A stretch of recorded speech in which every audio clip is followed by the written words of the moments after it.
नमस्कार साथियों, स्वागत है आपका हमारे YouTube चैनल में। आप छत्तीसगढ़ की किस जगह से हमारे समाचार सुन रहे हैं, कृपया कमेंट बॉक्स में लिखकर हमें जरूर बताएं। रायपुर से प्रस्तुत है छत्तीसगढ़ के प्रादेशिक समाचारों के साथ मैं रजनी शुक्ला। पहले मुख्य समाचार।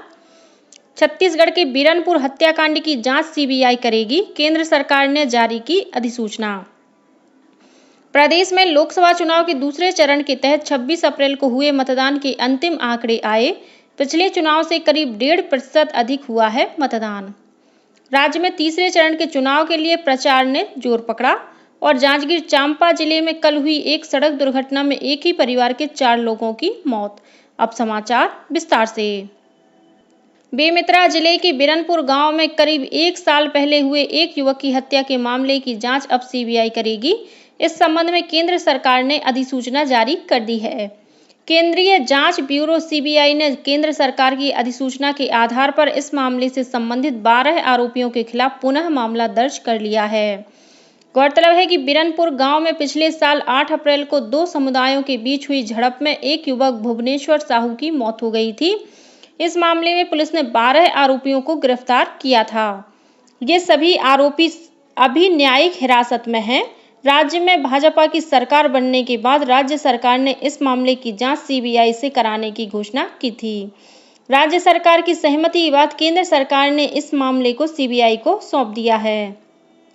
इस बीच सीबीआई की टीम कल शाम रायपुर पहुंची और बेमेतरा के लिए भी रवाना हो गई।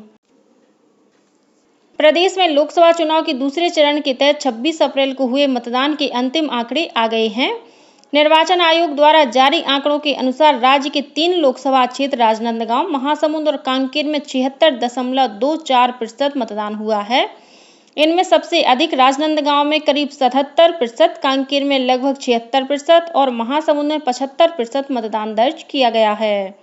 गौरतलब है कि वर्ष 2019 में हुए लोकसभा चुनाव के मुकाबले इस लोकसभा चुनाव में छत्तीसगढ़ में दूसरे चरण में 1.3% अधिक मतदान हुआ है। पिछले लोकसभा चुनाव से यदि तुलना करें तो कांकेर में करीब 2% अधिक मतदान हुआ है। वहीं राजनांदगांव में लगभग 1.5% और महासमुंद लोकसभा क्षेत्र में करीब 0.5% अधिक मतदान दर्ज किया गया है। इन सभी लोकसभा क्षेत्रों के अंतर्गत विधानसभा वार आंकड़ों पर नजर डालें तो राजनांदगांव लोकसभा क्षेत्र के अंतर्गत 8 विधानसभा क्षेत्र आते हैं, जहां डोंगरगांव विधानसभा क्षेत्र में सबसे अधिक 82% मतदान हुआ है, जबकि सबसे कम मतदान पंडरिया विधानसभा क्षेत्र में करीब 71% दर्ज किया गया है। जहां तक महासमुंद लोकसभा क्षेत्र की बात है तो इसके अंतर्गत 8 विधानसभा क्षेत्र आते हैं। इनमें बिंद्रा नवागढ़ विधानसभा क्षेत्र में सबसे अधिक करीब 81 और सबसे कम महासमुंद विधानसभा क्षेत्र में लगभग 69% मतदान दर्ज किया गया है। जबकि कांकेर लोकसभा क्षेत्र के अंतर्गत 8 विधानसभा क्षेत्रों में से सिहावा में सबसे अधिक करीब 80% और गुंडरदेही में सबसे कम 74% मतदान दर्ज किया गया है। लोकसभा चुनाव के तीसरे चरण के तहत सभी पार्टियों के स्टार प्रचारकों द्वारा अपने प्रत्याशियों के पक्ष में प्रचार करने का सिलसिला जारी है। इसी कड़ी में कल भाजपा के वरिष्ठ नेता और मुख्यमंत्री विष्णुदेव साय ने बलरामपुर के बाड्राफरनगर में चुनावी सभा ली। मुख्यमंत्री ने कहा कि कांग्रेस ने विधानसभा चुनाव में बड़े वादे किए थे पर एक भी पूरा नहीं किया। उन्होंने आरोप लगाया कि पिछले 5 वर्षों में कांग्रेस ने अपने शासनकाल के दौरान छत्तीसगढ़ को अत्याचार, भ्रष्टाचार और अपराध का गढ़ बना दिया था। वहीं कांग्रेस की ओर से पार्टी के पूर्व राष्ट्रीय अध्यक्ष राहुल गांधी 29 अप्रैल को बिलासपुर में चुनावी सभा लेंगे। इसके अलावा कांग्रेस के राष्ट्रीय अध्यक्ष मल्लिकार्जुन खड़गे 30 अप्रैल को जांजगीर चांपा जिले के सिवरी नारायण में कांग्रेस प्रत्याशी डॉक्टर शिव कुमार डहरिया के पक्ष में चुनावी सभा लेंगे। प्रदेश में लोकसभा चुनाव के तहत मतदान का प्रतिशत बढ़ाने के लिए जिला प्रशासन द्वारा लगातार मतदाता जागरूकता कार्यक्रम चलाए जा रहे हैं। इसी कड़ी में राजधानी रायपुर में मतदाताओं को जागरूक करने के लिए स्वीप संध्या का आयोजन किया गया। तेली बांधा स्थित मरीन ड्राइव में आयोजित इस कार्यक्रम में कलेक्टर डॉक्टर गौरव सिंह और अतिथि न्यायाधीश जे अब्दुल जाहिद शामिल हुए। इस अवसर पर न्यायाधीश श्री जाहिद ने कहा कि मतदान हर व्यक्ति के लिए महत्वपूर्ण अधिकार है और प्रत्येक व्यक्ति को मतदान अवश्य करना चाहिए। कार्यक्रम में न्यायाधीश ने सभी नागरिकों को मतदाता जागरूकता की शपथ भी दिलाई।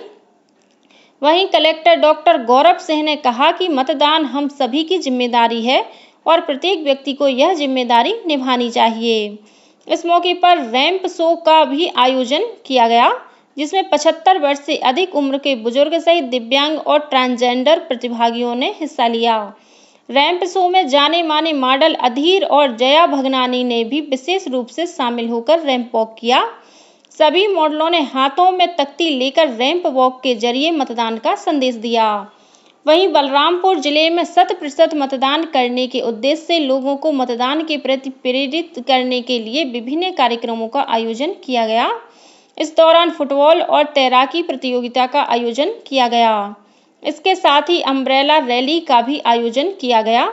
रैली में महिलाओं ने मानव श्रृंखला और स्वीप बैलून के माध्यम से मतदाता जागरूकता का संदेश दिया।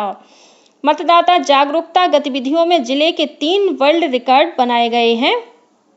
इनमें फुटबॉल प्रतियोगिता, स्वीप बैलून और अम्ब्रेला रैली को golden book of world record में शामिल किया गया। जांजगीर चांपा जिले में कल हुई एक सड़क दुर्घटना में एक ही परिवार के 4 लोगों की मौत हो गई। इनमें एक बच्ची और महिला भी शामिल हैं। मिली जानकारी के अनुसार ये सभी लोग कल सुबह मोटरसाइकिल पर सवार होकर शादी समारोह से लौट रहे थे।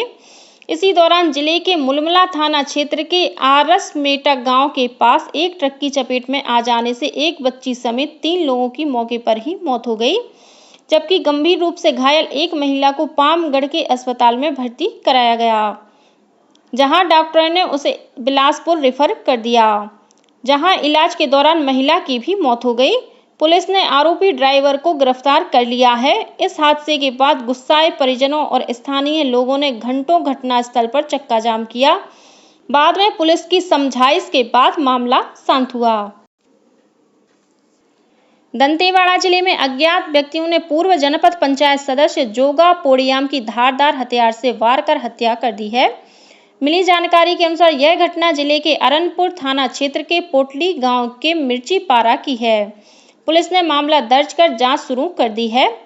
सर्वोच्च न्यायालय ने मतदान पुष्टि पर्ची, वीवीपैट और इलेक्ट्रॉनिक वोटिंग मशीन ईवीएम के 100% मिलान वाली याचिकाओं को खारिज कर दिया है। यह फैसला न्यायाधीश संजीव खन्ना और दीपांकर दत्ता की एक बेंच ने सुनाया। इधर प्रदेश के उप मुख्यमंत्री अरुण साव ने सुप्रीम कोर्ट के इस फैसले का स्वागत करते हुए कहा है कि अब कांग्रेस के पास हार के लिए कोई बहाना नहीं बचा है। श्री साव ने रायपुर स्थित भाजपा कार्यालय एकात्म परिसर में पत्रकारों से चर्चा करते हुए यह बात कही। लोकसभा चुनाव के तीसरे चरण के तहत चुनाव कार्यों में लगे अधिकारियों और कर्मचारियों के लिए डाक मतपत्रों से मतदान करने की प्रक्रिया आज 28 अप्रैल से शुरू होगी। इसी कड़ी में कोरिया जिले के बैकुंठपुर में 28 और 29 अप्रैल को सुबह 10 बजे से शाम 5 बजे तक डाक मतपत्र के जरिए वोट डाले जाएंगे। वहीं बेमेतरा जिले की 3 विधानसभा में तीसरे चरण में 7 मई को मतदान होना है। इसके लिए कल से 85 वर्ष उम्र से अधिक और दिव्यांग मतदाताओं के घर मतदान कराने के लिए मतदान दलों को रवाना किया गया। रेल यात्रियों की सुविधा को ध्यान में रखते हुए रेलवे प्रशासन द्वारा बिलासपुर यशवंतपुर बिलासपुर के बीच 30 अप्रैल से 28 मई तक 9 फेरों के लिए समर स्पेशल ट्रेन चलाई जाएगी। यह गाड़ी बिलासपुर से प्रत्येक शनिवार और मंगलवार को रवाना होगी। इसी प्रकार यशवंतपुर से प्रत्येक सोमवार और गुरुवार को यह ट्रेन 2 से 3 मई तक चलेगी। इसी तरह दुर्ग छपरा और दुर्ग पटना के बीच चलने वाली गाड़ियों में होने वाली भीड़ को ध्यान में रखते हुए 2 समर स्पेशल ट्रेन दुर्ग छपरा दुर्ग और दुर्ग पटना दुर्ग के बीच चलाई जा रही है। नागपुर रेल मंडल में यात्रियों की मांग को ध्यान में रखते हुए इन दोनों समर स्पेशल गाड़ियों का परिचालन गोंदिया तक बढ़ा दिया गया है। प्रोफेशनल कांग्रेस के राष्ट्रीय अध्यक्ष प्रवीण चक्रवर्ती ने कल रायपुर में एक पत्रकार वार्ता में कहा कि देश में आर्थिक असमानता तेजी से बढ़ रही है। देश की जीडीपी बढ़ रही है, लेकिन बेरोजगारों के लिए नौकरियां नहीं बढ़ रही हैं। उन्होंने कहा कि कांग्रेस के घोषणा पत्र का मुख्य उद्देश्य गरीबों को सामाजिक और आर्थिक न्याय प्रदान करना है। श्री चक्रवर्ती ने कहा कि यदि कांग्रेस सत्ता में आती है तो सामाजिक, आर्थिक और जातिगत जनगणना पूरे देश में कराई जाएगी। इसी के साथ छत्तीसगढ़ के समाचारों का ये बुलेटिन समाप्त हुआ। नमस्कार।